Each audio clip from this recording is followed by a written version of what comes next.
Welcome back to my channel. সকালেই জানলা খুলে এত সুন্দর একটা ভিউ দেখে ভাবলাম তোমাদেরকেও দেখাই ভিডিও করে। এবার বাইরে দরজা খুলতে না খুলতেই দেখি আমাদের মেনিরা এখনও ঝিমাচ্ছে, ওদের ঘুম ভাঙেনি। আর সাদা মেনির তো এখনও ঘুমই ভাঙেনি, সে তো এখনও ঘুমাচ্ছে।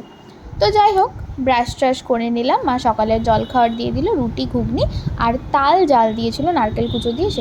এটা আমার খেতে খুব ভালো লাগে। তোমরা যারা খাও আমাকে প্লিজ কমেন্ট করে জানিও। তারপরেই স্নান করে ঠাকুরকে পুজো দিয়ে নিলাম। তারপরে গেলাম রান্নাঘরে। আজকে হবে দই কাতলা। তো এখানে দেখো সব ইনগ্রিডিয়েন্টসগুলো রেখে দিয়েছে। পেঁয়াজ বাটা, পোস্ত আর কাজু বাটা, ওটা ছিল দই, আর এটা হচ্ছে আদা রসুন লঙ্কা বাটা, আর মাছটা ম্যারিনেট করে রাখা আছে, আর এটা ফোড়ন আর গার্নিশ করার যেগুলো লাগবে সেগুলো।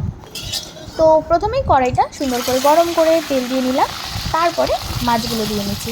আজকে মাছগুলো না জ্যান্ত মাছ ছিল, তাই জন্য খুব ফ্রেশ ছিল আর খেতে হেভি টেস্টি হয়েছে দই কাতলাটা। তো মাছগুলো কিন্তু আমরা খুব বেশি ভাজবো না, হ্যাঁ, 5 মিনিট মতো এদিক ওদিক নাড়াচাড়া দিয়ে ভেজে নেবো। বেশি ভাজলে না ছিবড়া হয়ে যাবে। দই কাতলাতে মাছটা এমনি খুবই অল্প ভাজতে হয়। তো দেখো একটু এদিক ওদিক ভেজে নিয়েই সঙ্গে সঙ্গে মাছটা তুলে নিলাম, খুব একটা কড়াইতে রেখে ভাজবো না। তারপরে তেলের মধ্যে দিয়ে দিলাম ফোড়ন, কয়েকটা জিরে আর গরম মশলা যেগুলো লাগে, শুকনো লঙ্কা আর তেজপাতাটা না আমাদের গাছের ছিল, ওই জন্য সবুজ, অন্য কিছু ভেবো না। কোনো টেস্টের ডিফারেন্স হয় না, খেতে একই রকম লাগে। আর এখানে দিয়ে দিয়েছিলাম পেঁয়াজ বাটা। আমরা 2টো পেঁয়াজ বাটা দিয়েছিলাম, হ্যাঁ, 3টে মাছের জন্য 2টো পেঁয়াজ বাটা। পেঁয়াজটা একটু সামান্য বেশিই লাগে এটাতে। এবার পেঁয়াজটা একটু সুন্দর করে ভেজে নেওয়ার পর দিয়ে দিলাম আদা রসুন লঙ্কা বাটা, যেটা করে রেখেছিলাম, সেটা 3 চামচ। ঠিক আছে, এটা দিয়েও আমরা একটু সুন্দর করে কষিয়ে নেব।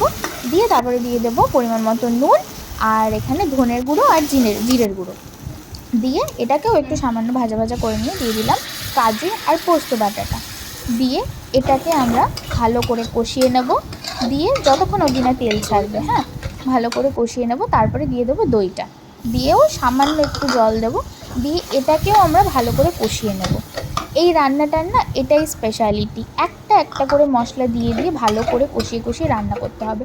সমস্ত মশলা একসঙ্গে দিয়ে কষালে কিন্তু এটার যে অ্যাকচুয়াল টেস্টটা তোমরা পাবে না। এরমভাবে একটা একটা করে ইনগ্রিডিয়েন্ট দিয়েই কষিয়ে রান্না করবে, দেখবে খুব ভালো লাগবে খেতে। তারপরেই দিয়ে দিলাম সামান্য একটু জল। খুব বেশি জল দিতে হবে না, খুব একটা ঝোল তো হবে না, মাছগুলো ফুটিয়ে নেওয়ার মতো। জলটা ফুটে যাওয়ার পরে দিয়ে দিলাম মাছগুলো, দিয়ে সামান্য একটু তেল ছাড়া পর্যন্ত আমরা ফুটালাম। তোমাদের যেমন গ্রেভি তোমরা পছন্দ করো সেরকম গ্রেভি রাখবে। আর লাস্টে গার্নিশ করার জন্য স্লিট করে লঙ্কা কেটে দিয়েছি আর একটু ধনেপাতা। দেখো কি সুন্দর এসছে না রঙটা, কোনো হলুদ গুঁড়ো দিইনি, কোনো লঙ্কার গুঁড়ো দিইনি, স্টিল এত সুন্দর একটা কালার এসছে। এটা কিন্তু শুধুমাত্র এই একটা একটা করে মশলা দিয়ে কষিয়ে রান্না করেছি, সেজন্যই। তোমরাও এরমভাবে স্টেপ ফলো করে রান্না করবে, দেখবে এমনই সুন্দর রঙ আসবে।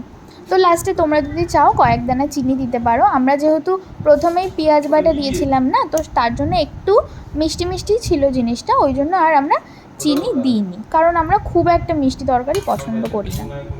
তো দেখো মা এখানে আমাকে বেড়ে দিচ্ছে। আজকে আরও অনেক কিছু রান্না হয়েছিল, কিন্তু আমি আর কিছু নিইনি। একটু ভালো মন্দ রান্না হলে হাবিজাবি কিছু আর খেতে ইচ্ছে করে না, তাই না? আর মাছটা চেক আউট করো, দেখো কতটা ফ্রেশ মাছটা। তো যাই, আমি খেয়ে দিয়ে একটা সুন্দর ভাত ঘুম দিয়ে নিই। ভাত ঘুম না দিলে কি পোষায় বাঙালিদের, তাই না?